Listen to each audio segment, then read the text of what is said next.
Lego guns, where here we are going to talk about this lovely little spy pistol that you have seen last week. Now, we're going to see how well this gun can do on the range test. But before we do this, I'll allow us to talk through the gun and what it does. This is a semi-automatic rubber band gun. It shoots up to 6 rubber bands. And when I say rubber bands, I mean these lovely little small ones. And has very many features. It has good attachments. You can even attach a stock. I haven't got stock on me. You can attach a stock. You can even attach extended barrels, which is exactly what I'm doing. Tactical. So this is now got all the barrels, and this is a false magazine. You can load it into the gun. It does absolutely nothing. However, it's a very nice feature to have on the gun.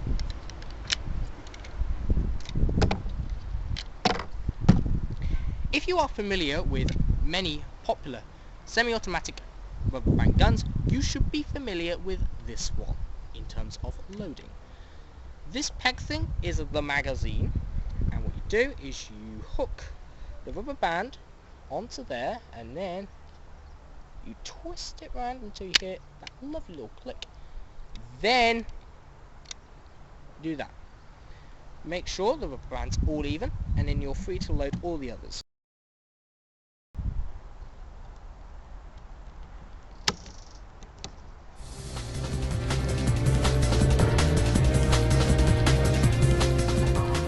Okay, and now it is time to range test this semi-automatic pistol.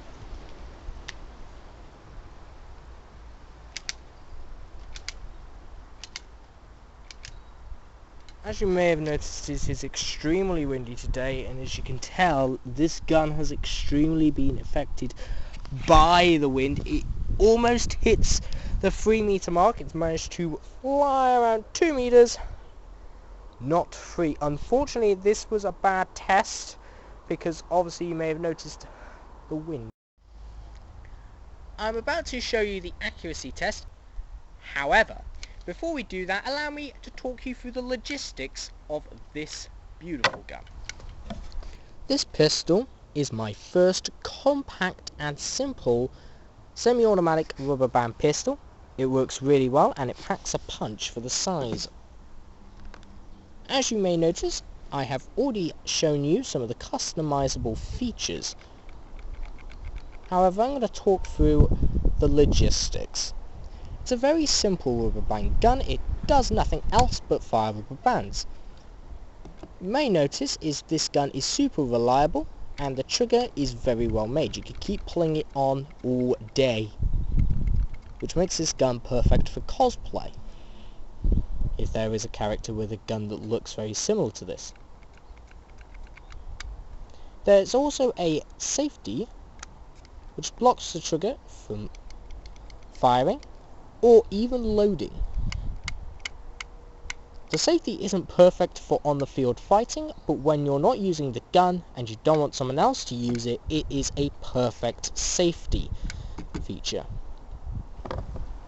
The magazine is also well made. It is just a single block of Lego with flat 2x2 blaze plates and this little crossbeam section that will help you pull the magazine out.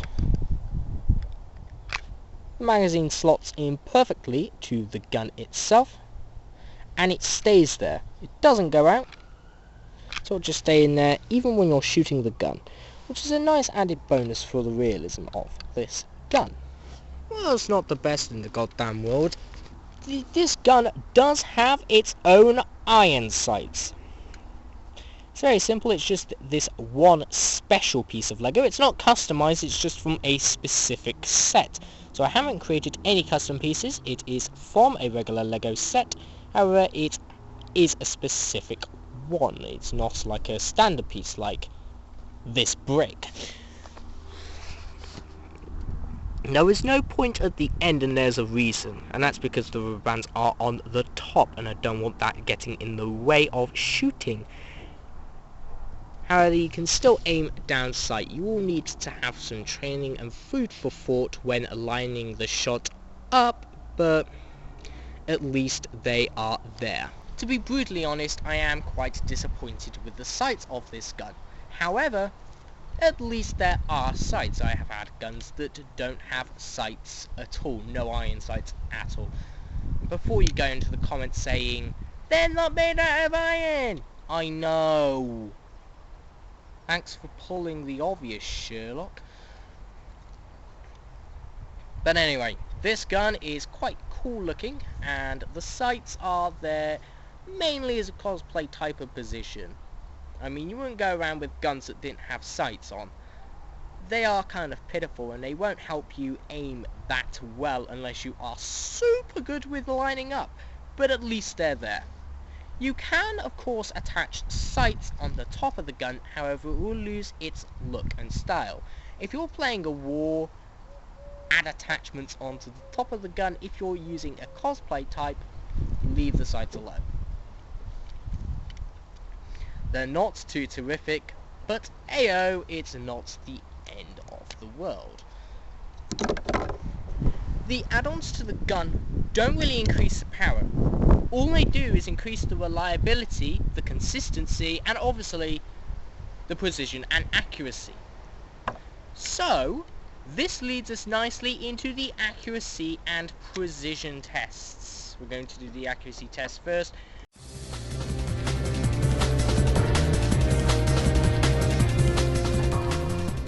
Now, we are going to talk about the customizability of this gun, but before we do, let us do an accuracy test on optimum barrel length. Here we are. Test number 1. Miss. Test number 2. Hit. Test number 3. Hit. Now, why were those add-ons important? You're about to find out. I'm going to do the same accuracy test, same position, but without all those special add-ons. And this is how it flops, unfortunately. Miss. Miss. Hit. Only scores a 1 out of 3 compared to the regular shooting that does 2 out of 3. That's the reason why I call it the optimum barrel. Okay guys, now it is time to go through all the customizable features of this brand new gun. Everything seems to be includable in this nice package. And first we're going to talk about the main pistol itself. This is the main pistol. I've talked to you about this earlier, but I've extended the magazine, of which the magazine was easy to extend by adding a block of Lego onto it. It will drop if you put any bricks below that point, so don't. However, it still fits in and slots in nicely.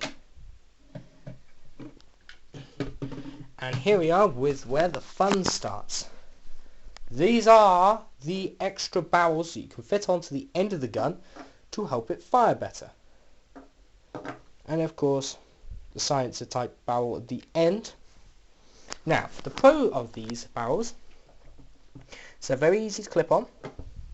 So you clip them on like this and then add the tactical rail. And then you are done. And it will stay on the gun.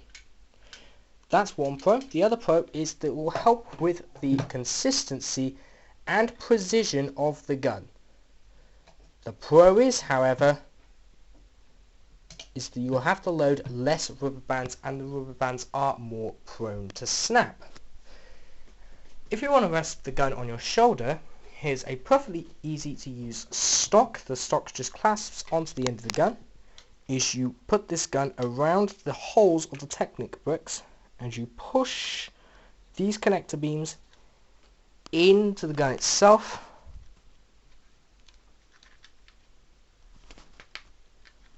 Like that. And now the sturdy and well put together stock is now on the gun. Now we're going to talk about the tactical rails, which are these. Nice looking things.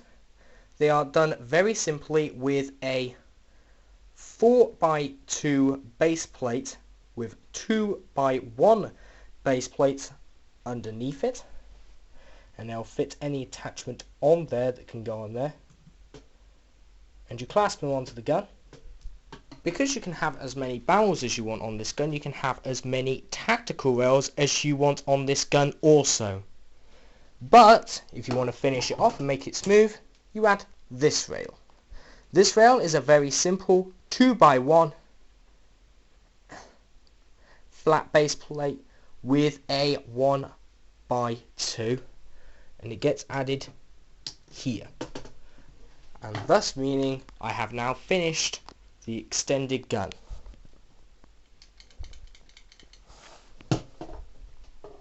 Aren't very many attachments for this gun besides the stock.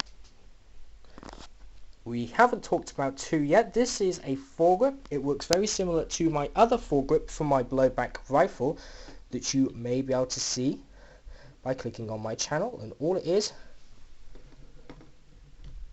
a quick attach to the bottom of the barrel in between the 2x1 flat base plates, and it works like a dream. It will stay there until you wish to pull it out. And the final thing is the additional last barrel or suppressor of the gun, which goes right at the end, which will make a flat end, which is my preferred way of shooting them, making it more reliable. And this meaning we have completed the gun. It is now fully decked out. The overall dimensions of this gun on its own is 14.5 by 4 by 19 studs, which means it's very small and very compact. You may not think much of it, but it is a Lego gun, and for that it's pretty small. And if you were to turn that small spy pistol to this supergiant size, listen to this, it is still 14.5 studs by 4 studs, but the entire length is 47.5 studs. From what was 19 studs long, it is now 47.5 studs long. That's just less than 30 studs difference, which is scary because this pistol was originally there for spy use. Of course, before we go on to our brand new precision tests that have only been introduced last episode, I'd like to give you my general opinion of this gun. I'm going to be as unbiased as I possibly can. I quite like how it looks, particularly on its own. It works quite well for a cosplay type deal, and certainly would work as a good shooter with all these barrel extensions. However, I have got a few problems, a few cons.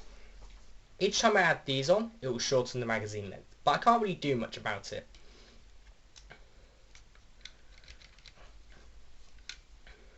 The magazine hasn't got a realistic magazine release. Yes, it will stay in there, but I would prefer a realistic magazine release like we see on most modern rifles.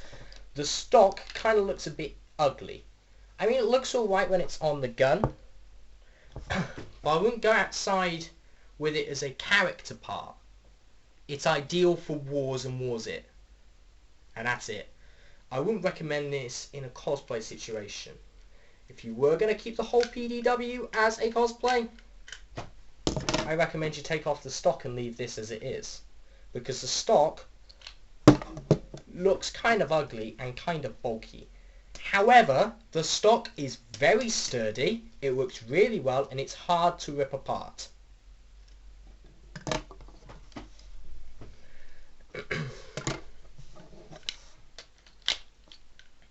The gun does pack a punch, however, it doesn't do too well in its original state, which is a shame.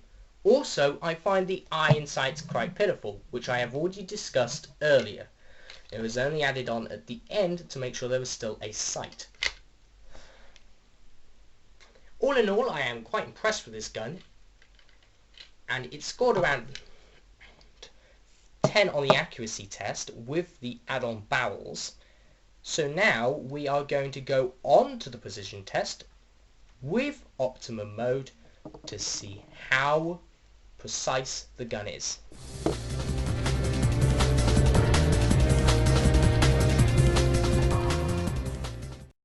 Here we are with a precision test from a certain trajectory. 3, 2, 1, pass. Here is our second precision test with the same variables. 3, 2, 1, hit. Here is our final precision test. 3, 2, 1,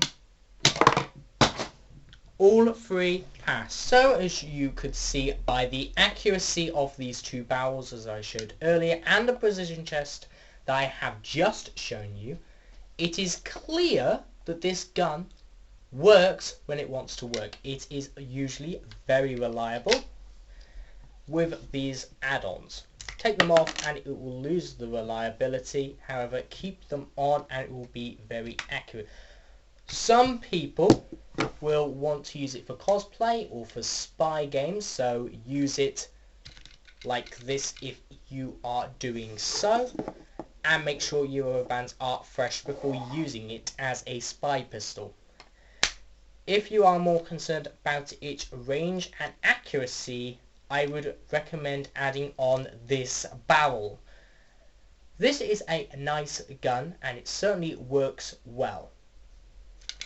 Thank you for watching accurate and powerful Lego guns. If you liked the video, click like, and if you want to see more, click subscribe, and of course next week will be the shooting video of my bolt action pistol. This bolt action pistol was actually in a previous episode and it's had a few modifications. However, it's still the same shooting mechanism as a gun I would have shown you. Clue, rifle. So if you go on to one of my earlier videos, you will see it. It also had the same, it was also black and was with the rifle that had this colour scheme. So if you do manage to find it, hats to you, you know the weapon that's coming next. But I've got a few tricks coming up my sleeve. There are new features to this gun. Thank you for watching and I'll see you for the next episode.